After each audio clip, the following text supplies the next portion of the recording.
humans are emotional creatures. To tell somebody like stop being emotional, you're telling that person to stop being human. My name is JIGGY, but that's not my actual name. My Korean name is YOON. Today I'm a mental health motivational speaker and a mindset and performance coach. Now that like both of my parents have passed, I don't hear my mom saying you need to be doing more down there, like there's so much more that you could be doing. I only hear I'm proud of you. And I feel like that's because she's a complete piece.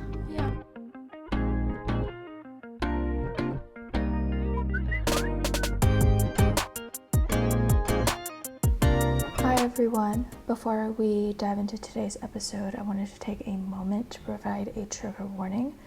In this episode, we mention suicide, and so I very much understand that this could be a sensitive topic for some of our listeners, and so I wanted to give you this warning if you choose to not continue, but also provide resources. So if you or anyone you know is struggling with thoughts of suicide or self-harm, please, I encourage you to reach out to a mental health professional or a helpline in your country. In the United States, you can find the National Suicide Prevention Lifeline at 1-800-273-TALK. That's 1-800-273-8255. Today's episode is with JIGGY. It's honestly one of the most impactful episodes that I've ever recorded, but if you choose not to listen, I completely understand. I want to be able to create a safe and supportive environment for all of you, and so if you choose to skip, I completely understand, but yeah, thank you guys so much for your support. So yeah, let's get into the episode. Hi everyone, I'm Hannah, and we are back for another episode of Bulgogi Pod. And today is a very special episode. We have on JIGGY Yoon here. Everyone say hi. Crowd goes wild.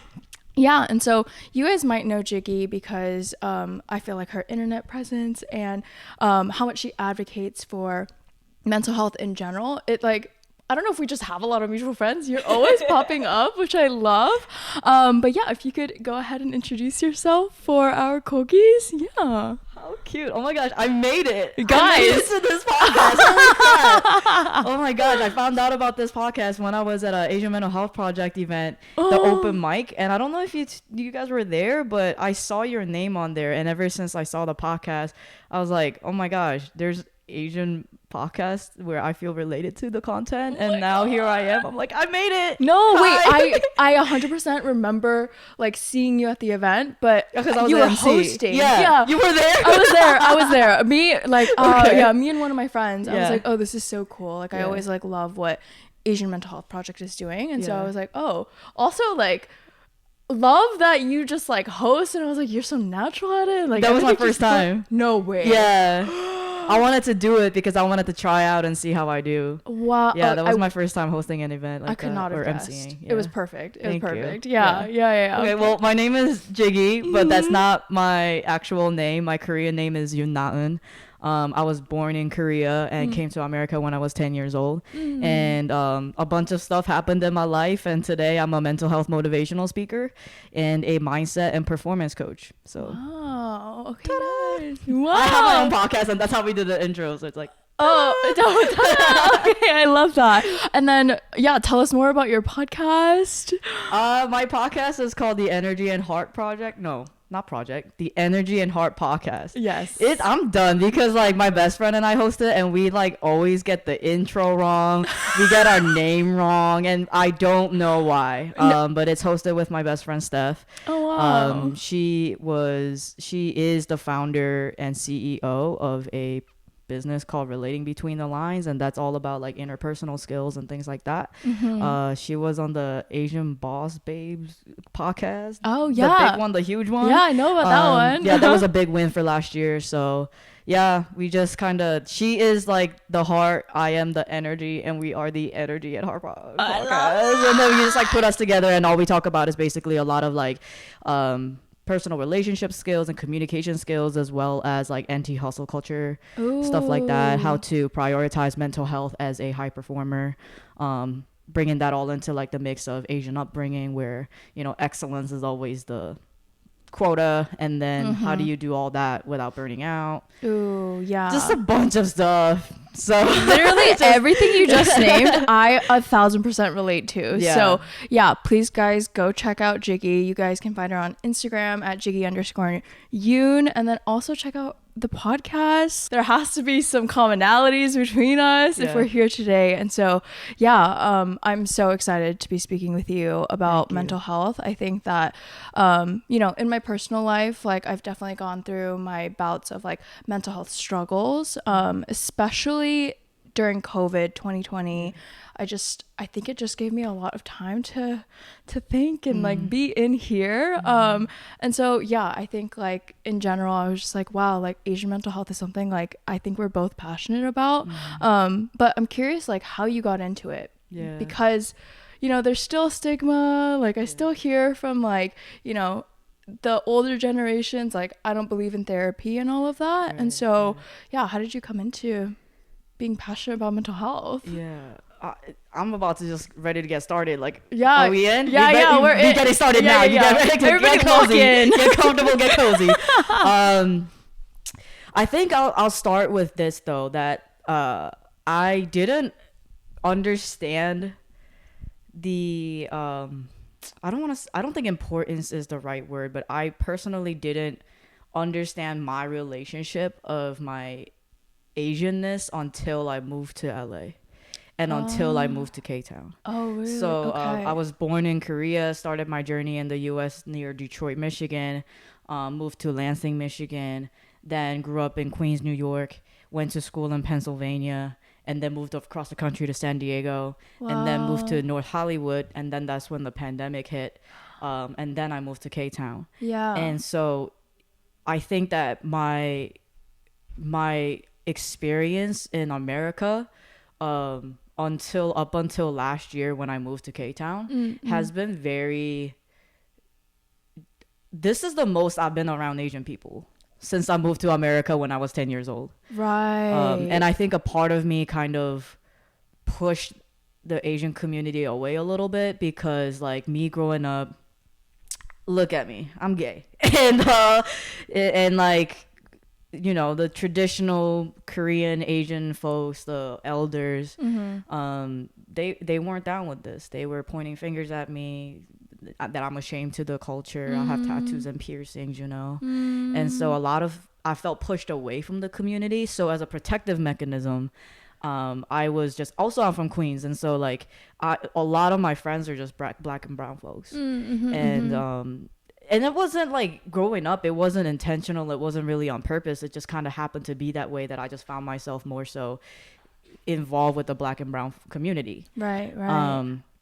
And when I came to K-Town and I just started to meet new people, started to go to different events, and that's kind of how I met, you know, Asian Mental Health Project and met those Asian people. And then I found Queer Asian Social Club, and I found Queer Asians, and I'm like, oh, so there's Asians who care about mental health, and there's, wait, what? There's like Asian queer people? Because like I actually didn't know that until I came here. Like I thought there would be like one or two. But I didn't know that there would be a whole community, which was like mind-boggling to me. And so this wasn't all until like last year when I started to meet new friends. And a part of me was always like, you know, I'm Christian and I believe that speaking and helping people is my calling and my purpose. And I was like, I'm here to help everybody. But something about helping my community, helping my people, I also found a statistic that says, you know, Korea is #1 in the world for suicide. And once I found that out, I'm like, it's over. I am the savior of my country. I'm over here like 대한민국, like 만세, like I'm over here, like I'm the Korean savior, like I'm the Korean Jesus over here. I'm gonna save my people. And so I just became like really passionate about that. So like I've been really passionate about mental health all along. It's just that it wasn't until like last year that I became so passionate about also the Asian community. Right. And it's also because it hasn't been talked about too much, and there's still such a long way to go. Whether it's mental health or vulnerability therapy, whatever it is. it's just kind of serving the Asian community became especially more important to me recently.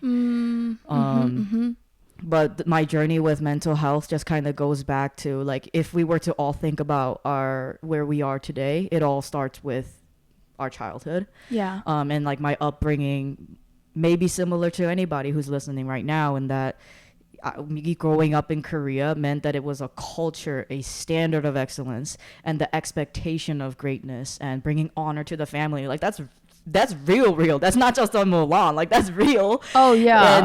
And like A+ was never enough. Coming home with an A+, it's like, where's the extra credit? Right. It's like, I get into one school, but what about the other school? Right. And it was just like never enough, and it just felt like I was chasing something that I once upon a time thought it was. I wasn't even chasing an A+. I was just chasing my mom being proud of me, which was really hard to receive throughout life. I could count with one hand how many times I've heard that. Right. But throughout life, all I've been told was to just focus on your studies, and that's more important than like getting a job right now, or that's more important than like this rap career that you want to seek out, or that's more important than like varsity softball or anything like that. It was always first and foremost the priority, top whatever. Anything else I can do as long as my report card looks a certain way. Yes. And so that's what I was brought up with, and it kind of never left space or room for me to experience my emotions. And the only way that somebody can raise their level of self-awareness and emotional intelligence is through experiencing those things. And so then when I don't have that, then all of my emotional expressions become really extreme. So like if I'm sad, I'm like sobbing, and if I'm angry, it's rage. And like rage is also something that's common in the Asian community with like our dads and stuff like that. Right. K-rage. We ready to talk about it? But with rage too, when you grow up with somebody in your family who is a rager, a person can grow up also being a rager, or somebody who shuts down due to somebody else's rage. I grew up a rager myself. I see. So like I was just everywhere, all over the place with my emotional expression. So whenever I was like upset about something, because there was no safe space for me to be able to express myself, it was labeled as, she's throwing a tantrum. Here she goes again. Let's wait till she's done crying. Right. So it was just kind of like my emotions were never honored. Yeah, it's like dismissed. Right, exactly. Absolutely. And so because that's the way that I grew up, and as I got older, these vulnerable conversations were never able to be had. But like my mom's way of apologizing would be like buying me an entire cake from the grocery store. Like she would, I understand that now, that like maybe that was her language of apologizing. Just an entire cake from the grocery store. And so it's kind of like, you know, when you heal from like childhood trauma and like parental, all that stuff, it's like, you gotta take what you can get. Oh yeah, I'm like, give me the cake. Bring the cake over here. I mean, like I love the cake too. Like I love cake. So she would just kind of, without saying the words, she would kind of like bring in entire cake, and it wasn't even one of those like small cute cakes. It was like one of those like birthday cakes. And she would just like come in the room with it, and that happens so often. I'm like, you know, apologizing is cheaper. Cheaper for everyone. Yeah. What are we? But yeah, that was like my high school. Like we would have so many arguments about. I used to say stuff like, 엄마, like, why don't you just like know my heart? Like, 내 마음을 왜 이렇게 몰라? And there was just so many other things that I wanted to do on top of studying, and she just always gave me a really hard time. But she did this thing, I don't know if y'all parents do this, but she used to do this thing where she would like give me a really hard time about something, and then like show support. Oh yeah. But I used to have like I used to have a rap career, and when I say rap career, I don't mean like making beats on the cafeteria tables like everybody did in high school. I meant like I actually had a rap career, and the label wanted to sign me and everything. Oh wow. But my mom would be like, no, absolutely not. Like 공부해야지. Like what are you talking about? Like we would fight, argue, scream so much about it, and then like a week later she buys me a microphone. You know, it's like a cake thing. It's I would be very confused. Like where?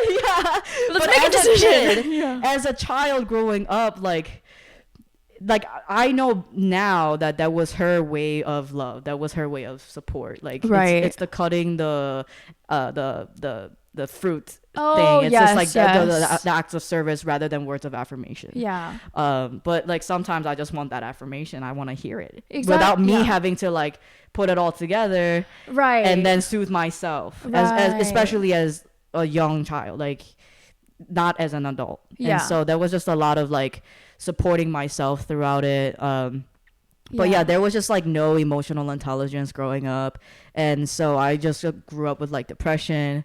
I accidentally got diagnosed with depression when I was in college. I went to go see the campus doctor because I thought I had pneumonia, because I was tired. I wasn't interested in anything. I couldn't get out of bed, like and they were like, "Oh, you don't have pneumonia, but you have depression." And I was like, "Well, I don't need a doctor's prescription. Like, I don't need a doctor to tell me that. Of course I have depression. Look at my life." But yeah, I've had depression and then like just suicidal thoughts growing up. And my freshman year of college, I was diagnosed with type 1 diabetes, and it's a chronic illness. There's no cure for it. It's not a matter of like exercise or diet or anything like that. It's just I have it for the rest of my life, no matter what. And so just like going through that and having no family support made me feel really alone. And so I attempted self-harm in my dorm room using my syringes, and like overdose on insulin.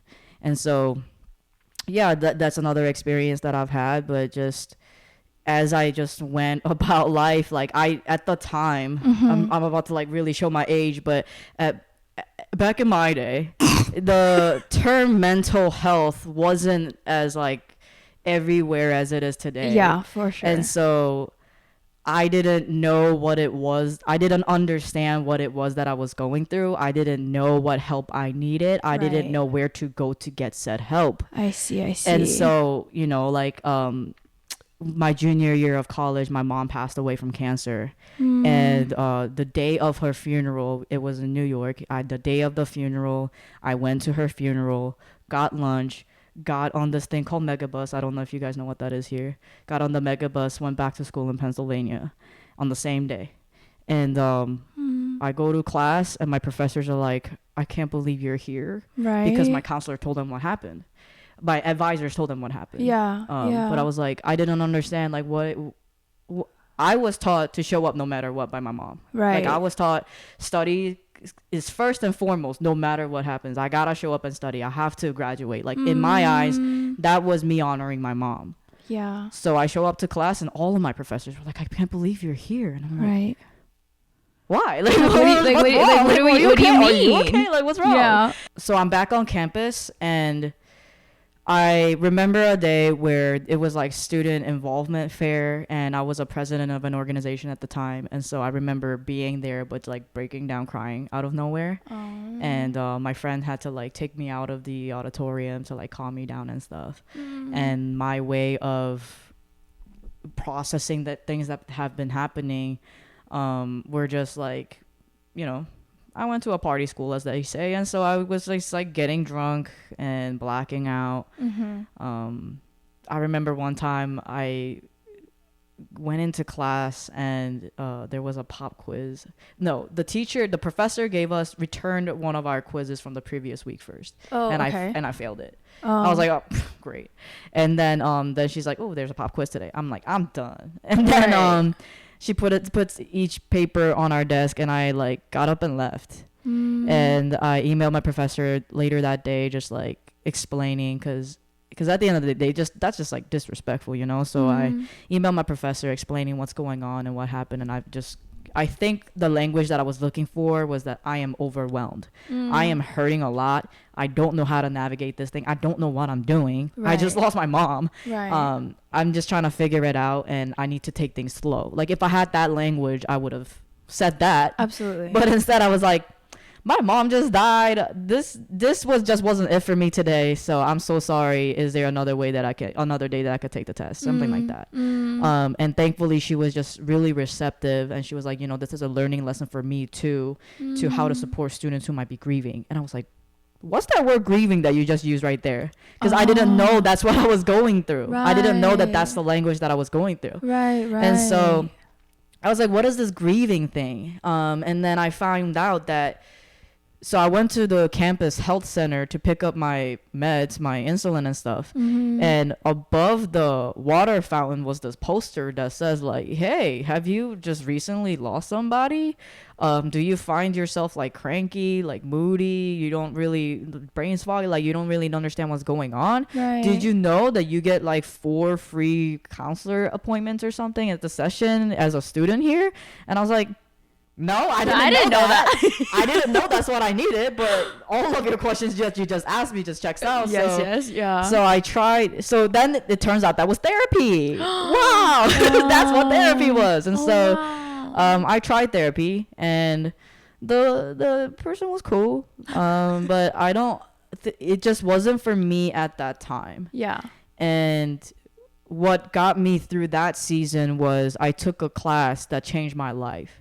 And that class, I call it the hippie class, but basically it taught us how to meditate, how to journal, how to center and ground ourselves.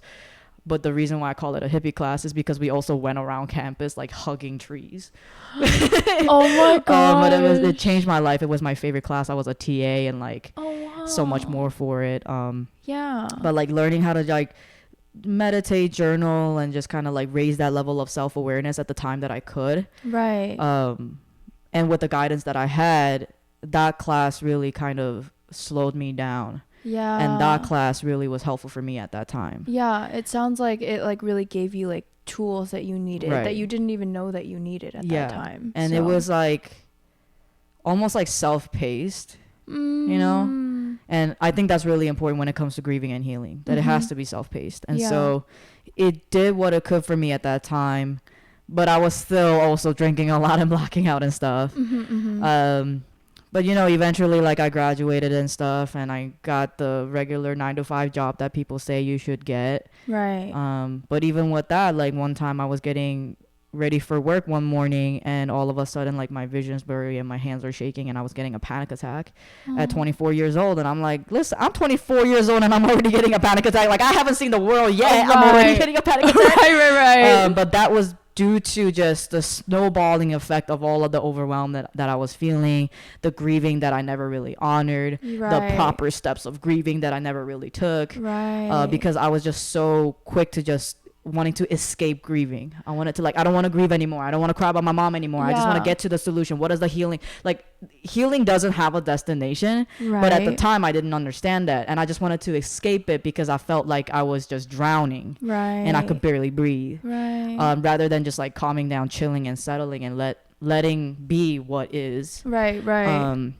And so even after that panic attack, I ended up just like quitting my job because I was so burnt out from life. Can you relate when you're burnt out from life? At 24 too. 24? Like you're in your prime. What's going on? Ain't no prime in my life. But yeah, so like all of that combined, and I totally like missed the part too where after I graduated high school, like before college, I also experienced a little bit of like homelessness. I lost my home to fire in 1 hour, so I lost everything. Oh my god! And so I had to like briefly live in a shelter, just move around a lot, and just that also was grieving. You know, that's traumatic. Oh gosh! And I didn't understand what trauma was. I didn't understand what grieving was. A loss. Loss can look like anything. And so I even that, like, you know, that happened, and I go right to college. And I used to joke about it. I used to be like, oh, you know, losing everything to fire made packing for college lighter. Like, I used to joke about it, you know. Can you relate when you make a joke out of the traumatic event that happened? Oh, absolutely. I'm making jokes all the time. Yeah, and it's just like, I don't know, the way that the world is set up is that as I'm supposed to act as if everything is fine.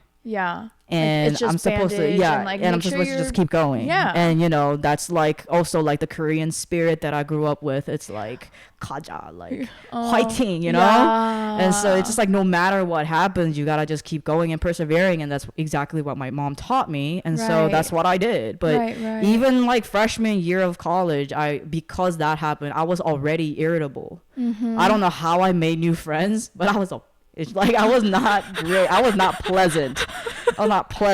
And then that same year I got diagnosed with my chronic illness. And so then now I'm like, oh my God, the world is just not for me, life is not for me, da da da. So then junior year my mom passes away. I'm like, yo, for real, life is not for me, like this world is not for me. And then the panic attack happens and I'm just like, is it me? Like there's gotta be something here that isn't really lining up. Around that time is when the language of like mental health started to come around and like people started to kind of talk about it on social media. Back in college I actually had to study Brene Brown. Oh wow. The bad bitch Brene Brown is what I call her. Yeah. But that's how I learned, like in college I learned about the word vulnerability. At the time her TED Talk didn't have like, it only had a few thousand views. Oh, you were early on it. I'm really sure. Oh, she was an underground mental health. But yeah, I had to study her work, and so that's how I was introduced like to like vulnerability. And even after college she planted a seed in my heart that I was just so curious about this thing called vulnerability and what is it. And it plays such a huge part in my whole healing journey, where vulnerability is the exact thing that my culture told me not to do when I was growing up. Right. Like, do not inconvenience other people with your boo-hoo. Anything. Yeah. And so it turned out the more and more I looked into it, the more I realized that this very thing that I was taught not to do is the exact thing that can actually help me heal. And so like the word vulnerability came first for me before like mental health. And for me, even to this day, mental health for me isn't just like up here. Right. It's also like, it's very much here. It's very much hard. Right. Like, you know what I'm saying? Like, and if you translate mental health to Korean, it's 정신. Is that the translation? 정신. Health. Yes. Like, but I don't like that translation because it's kind of like saying like your sanity health. No, yeah, the 정신 건강. Oh, yeah. Okay. So that kind of threw me off. But anyways, but yeah, mental health for me isn't just up here. It's very much here. Right. Vulnerability, I believe that it's there for you when you're ready for it, when you're ready to receive it also, when there is a safe, trusted space for it. You can't just be out here telling people, everybody, your secrets. Like, you gotta have a trusted space. But yeah, that vulnerability was just the heart of it. Oh, wow. And then social media started to come about and everybody's talking, like people are starting to talk about mental health. And then back in the day, like people used to say like vulnerability is weakness, and some people still do. Yeah. But they were like, oh, vulnerability is weakness and mental health is for like the weak. And like, and like being an entrepreneur and like a motivational speaker, I'm also like growing up in a community where they're like, hustle. You gotta be a lion. You gotta be a lone wolf. No feelings, no emotions. Like just do it no matter what. Right. Just put your head down. Yo, I got so much to say about that too. But anyways, and because that's also the world that I was learning how to be an entrepreneur, it was like a really tough battle for me. Right. To like, well, am I gonna be this tough lion or can I be vulnerable? Like, which one is it? It seems opposing. Right. Exactly. Sure. And as time went by, I started to understand that life and who I am in this world can be whatever I decided to be. And I realized that you can be both. You can be both excellent. You can be both extraordinary. You can be both seeking greatness and taking care of your mental health, prioritizing your wellness, having, deepening your relationships and making connections. Because I say that because hustle culture out here, like, yo, you can't be out here hanging out with your friends. You can't be out there partying and having fun. Like, you got to stay focused no matter what. Okay, to a certain extent, I agree. And I believe by witnessing both of my parents pass away that deepening your relationships and making memories is going to be the most important thing that you do in your life. Like, money isn't going to show up to your funeral. Yeah. The people that you love and impacted will. Yeah. And so all of that to say, that's how I got to mental health. That's how I became interested in Asian mental health as well. Yeah.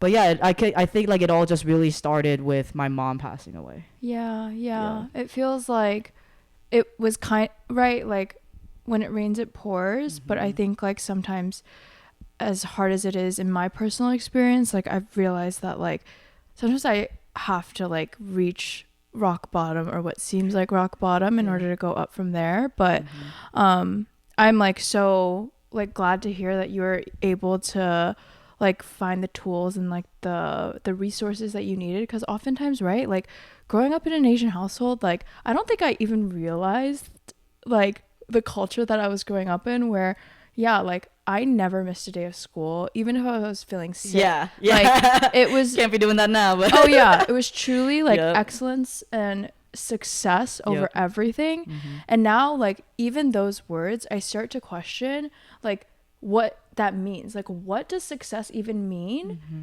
Is it only like applicable to career and how much money you make, right? Like that's kind of like what my parents and what my parents' generation views it as. Whereas like I've started to kind of like push back and be like, oh, but if you're doing all of that and you aren't checking in with yourself and you're not forming like deep, meaningful relationships, like at least to me, like I don't think it means much. And so yeah, like everything that you said, like truly, like I'm like wow, like it very much resonates. And so yeah, I guess to like speak a little bit more about like vulnerability, I know like one of the things that you pointed out was like it's not just up here like in your head, like it's in here. And I think I'm one of those people, like I know a lot but I can't necessarily like apply it. And so maybe aside from, or in addition to finding your safe space and your safe people, like what were kind of the baby steps in like opening up to people and being vulnerable? Yeah. Like what does that even like look like? Yeah. Great question. I think that vulnerability, I think that there's a stigma to it where people think that it's just like crying. Oftentimes it's like related to crying, right? And I'm there's a crybaby, so yeah. And it can be crying, but that's just a result of experiencing certain emotions. And I think that vulnerability at the end of I think being human must include allowing ourselves to experience our emotions, because humans are emotional creatures. Our brains are literally built and wired. There's parts of our brains that this job is to process emotions, right? And so in order to tell somebody like stop being emotional, you're telling that person to stop being human. Oh gosh, yeah. Okay. Yeah, that's a bar. I could tell the rap career.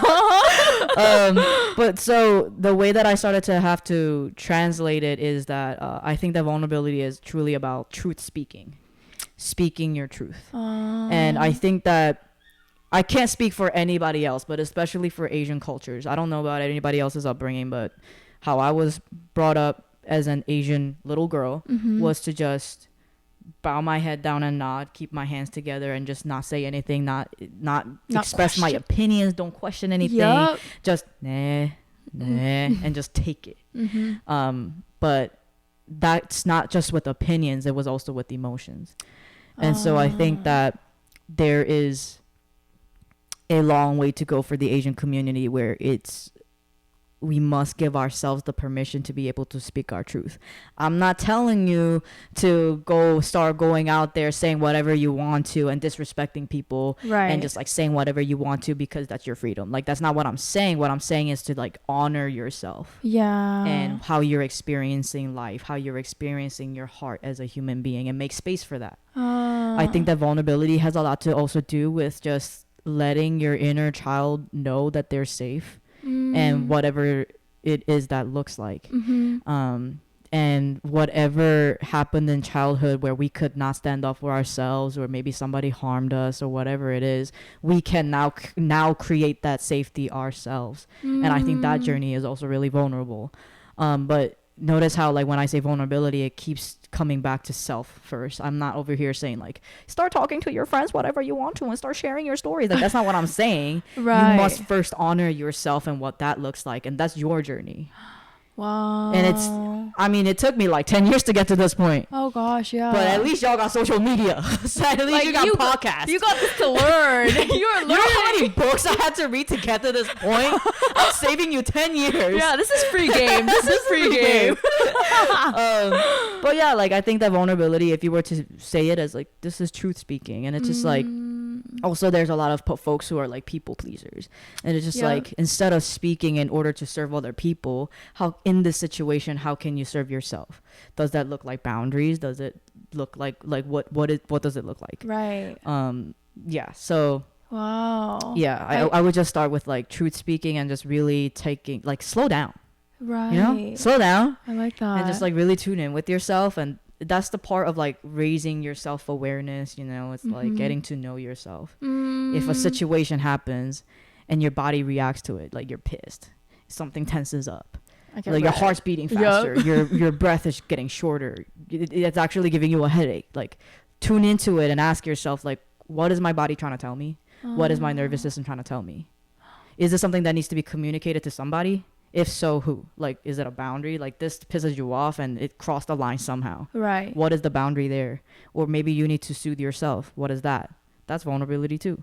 Wow. People don't understand that like vulnerability itself is just like stepping into the unknown. It's not just crying. Like, right. You can happen to cry. Right. But vulnerability is like stepping into the unknown. Like me getting up on stage to speak is also vulnerability. That's a vulnerable thing to do. Right. Athletes, like I work with fighters who step in the ring, like that's very vulnerable. You're about to get knocked. You might get knocked out in front of the world. Like, you know, that's very vulnerable. Right. So vulnerability looks like just being alive. Like you were talking about what does excellence even mean anymore? I think that if we were to just tune out of having like grading ourselves still, like we might not be in school anymore, but we still grading ourselves. Oh my gosh, yeah. And it's like, and I think I recently came to this realization that, and I say this word a lot because I'm a motivational speaker and a coach, but like when people say excellence and greatness, and we always say that. Right. It's in like Nike commercials, we always say that. Right. But I'm at a point where I'm just like, I don't want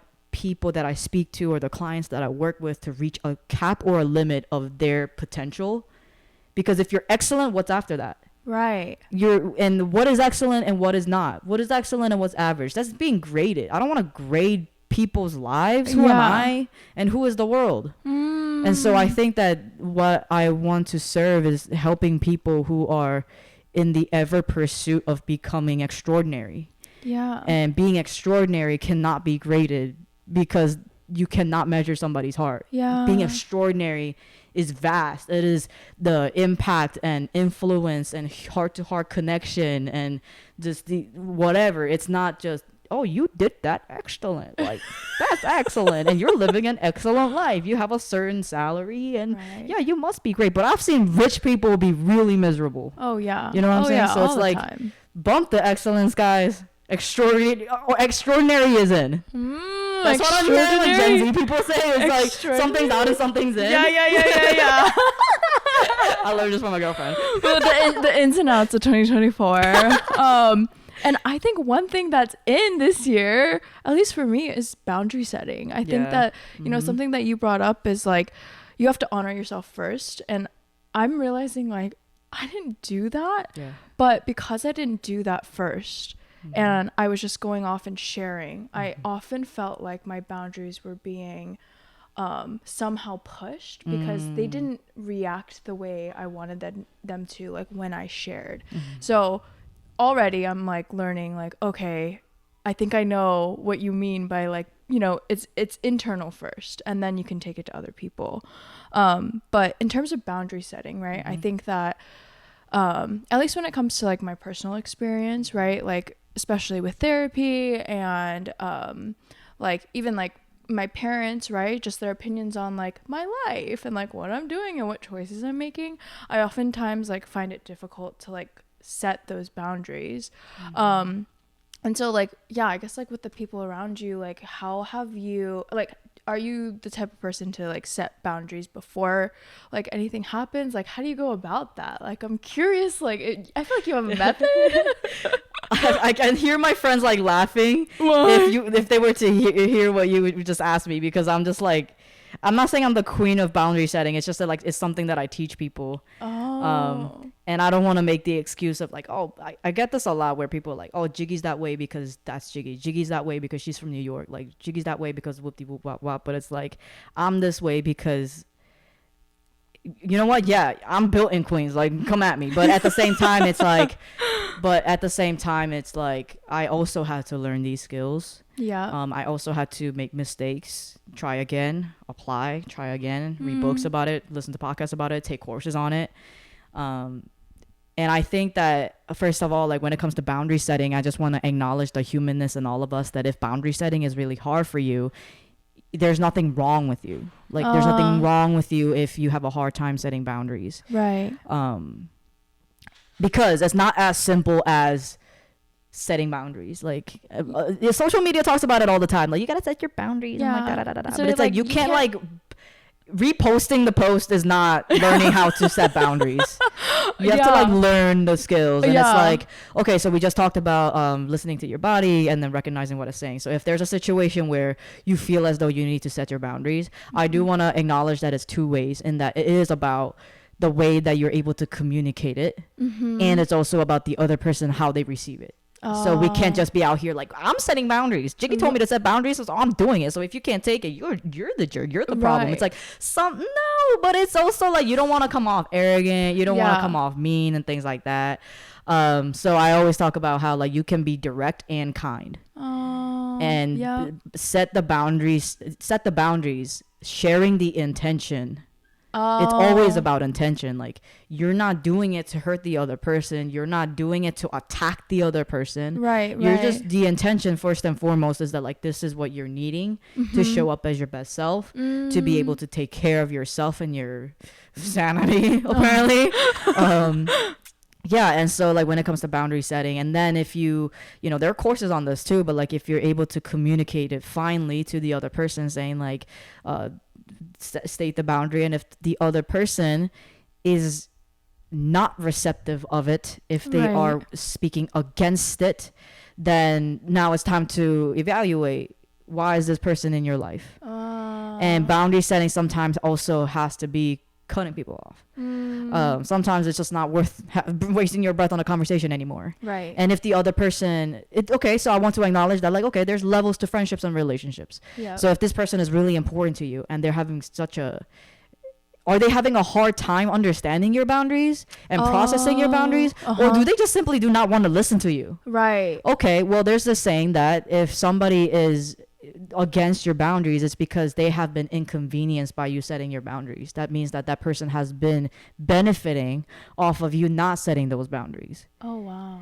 So then it pisses them off once they're like, you come in, this is inconvenient for me. Right. So I'm going to try to like gaslight you and all this stuff to make it seem like your problem. Right. But yeah, just there's levels to this, you know. Right. But yeah, it just depends on.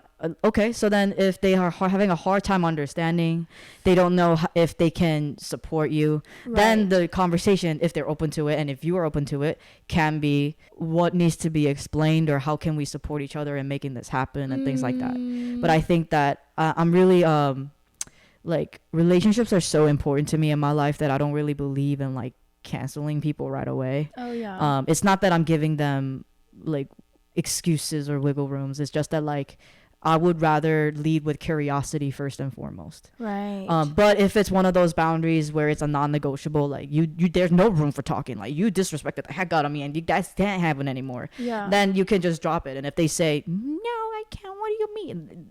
Then you can say, okay, then if you are not capable of respecting my boundaries here. Right. Okay, then you're showing your true self. I don't align with you no more. There's chapters to certain relationships. Goodbye. Right. But I'm sorry that I'm not giving you like a clean cut answer, but that's just the complexity of life and relationships, and that it just depends. Yeah, for sure. And I actually think that you did give me a clean answer, and that like this is the crash course. This is the intensive.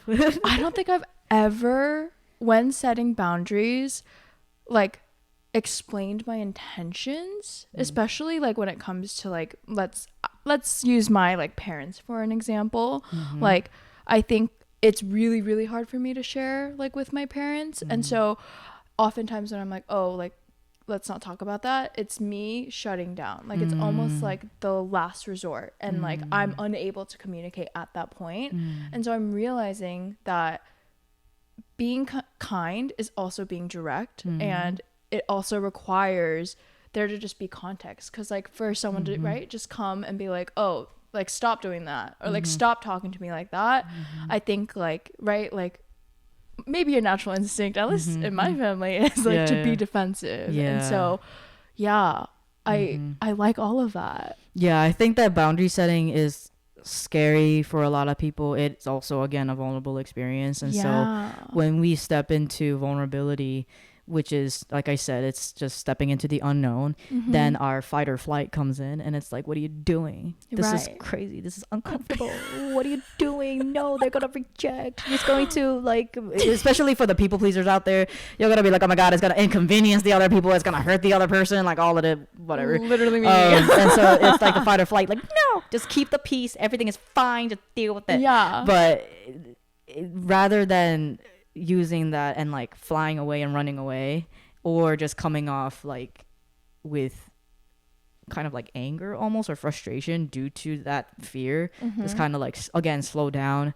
And when speaking to the other person, like, especially if it's parents, I think that parents are also very complex, letting them know, like, I don't mean to like disrespect you or dishonor you. I'm not telling you that you're like parenting wrong or anything like that. It's just that, like, this thing that happened hurt me, and I would appreciate it if you could kind of, because I think we forget that parents are human. Which is a card game. Shout outs to Joseph. But yeah, I think we often forget that, like, parents are human too. They're still learning and growing, believe it or not. And age doesn't matter. We're ever growing and ever evolving. Yeah, but again, I just really want to make it so clear that it depends on the person that you're talking to. Like, if you have a boundary that's like clean cut, non-negotiable, just lay it on them. I know there are some people, because there are certain people who don't even deserve your intention setting and all that cute stuff. Just do it. It just depends, you know. It's a special occasion. It just depends. Know your audience for sure. And so, I guess to just like kind of wrap things up, is there anything else you like want to share on? Anything that you want to speak on? Yeah, I think I just really like want to address that, as much as my mom was somebody who taught me about work ethic and perseverance, and yes, there wasn't really space for me to be able to experience my emotions, and neither did she. You know, she was a person, you know, an immigrant who came to this country basically on her own. My dad stayed in Korea the entire time, and she was like learning a new language and getting a degree to try to get a certain visa so that all of us could stay and get a green card. Like, she did all of that on her own. And something that I recently came to realization and understanding about my mom, like, I still speak to her even if she's passed, is that, and I'm saying this because I hope that it can kind of create a level of like understanding for our parents, our immigrant parents, is that, like, once I think that a lot of much of my mom's parenting for me, I used to take it so personally and be like, what did I do to deserve this kind of treatment? But the more I, you know, process it and think about it, the more I'm starting to understand that, like, it, you know, she was probably scared. Like, she was in fight or flight. She was probably scared every single day. She also had the pressure from not only herself, but her family back home, not just my dad, but probably my dad's family, her family, like leaving everything to come here, risking it all. And so she probably had this immense pressure to show them that this, like, what success in America basically looks like, chasing this American dream. And to raise her children to be excellent, to show them that it all paid off. And that's just, I cannot even imagine that level of pressure and overwhelm every single day, while also trying to show up for herself. And so, like, the pressure that she put on me and my brother, like, that's just kind of the lens that I'm starting to see it from and understanding. And this is coming to me now, because now that, like, both of my parents have passed, I don't feel that and hear that anymore. Like, I don't hear my mom saying, you need to be doing more down there. Like, there's so much more that you could be doing. She's there. I only hear, I'm proud of you. And I feel like that's because she's at complete peace. And I think, like, and my dad too now, it's like, my dad passed away last year. And it's like, how might our parents show up for us if they were to be at complete peace and safety? And, like, I'm experiencing it now because they're, you know, up in heaven and they're at complete peace. They have no stress, hopefully. You know, they're enjoying themselves up there. And because she no longer feels that pressure, it's like, I don't hear you gotta do more, you gotta do better, da da da da da. So this is the part where I'm telling you guys, like, can we kind of start to kind of have the curiosity of acknowledging our immigrant parents with, yo, what is the pressure and stress that they're going through? Yeah. And is there anything that we could do to show up for them? Have we ever asked our parents what help they're needing? Because it must be hard for them to tell us. Yeah. It must be hard for them to ask us for help. So, like, is there room for you to ask your parents if they're needing any help? I got to learn about my parents more and deeper after they passed, because I was cleaning out their apartments. I was going through all of their stuff, and my dad, like, he had saved all of our email exchanges printed out since Yahoo days back in 2001. Oh my god. And I had no idea. Yeah. It turns out that he and I were reading the same exact books, and we never talked about it. I just learned about both of them so much more after they had passed. So yeah. I'm telling you this now, like, listen to Annie, listen to Nuna. Yeah. Oh, Don't yeah. wait until your parents die. Oh. Like, I understand the relationship with parents can be really complex. Maybe you're not at the point of being able to do this, but it won't hurt to try. So yeah, that's what I want to share. Wow. I actually, like, I don't cry on camera that often, but like that, like, truly like touched my heart. Like, yeah, I guess, like, yeah, thank you for sharing. I think, like, This is our first time meeting. I'm so sorry.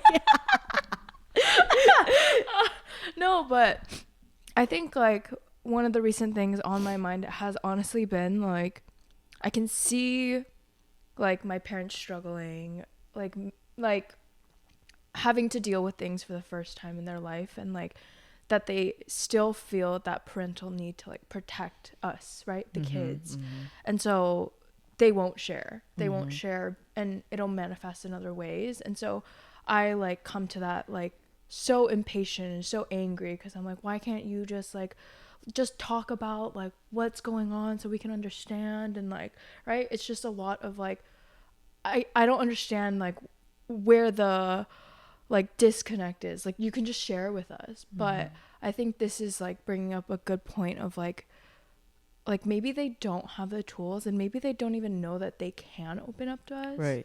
And so, like, I'm literally going home tomorrow to visit my parents. Like, we're gonna have a talk. Yeah. And so, yeah, thank you for, like, thank you.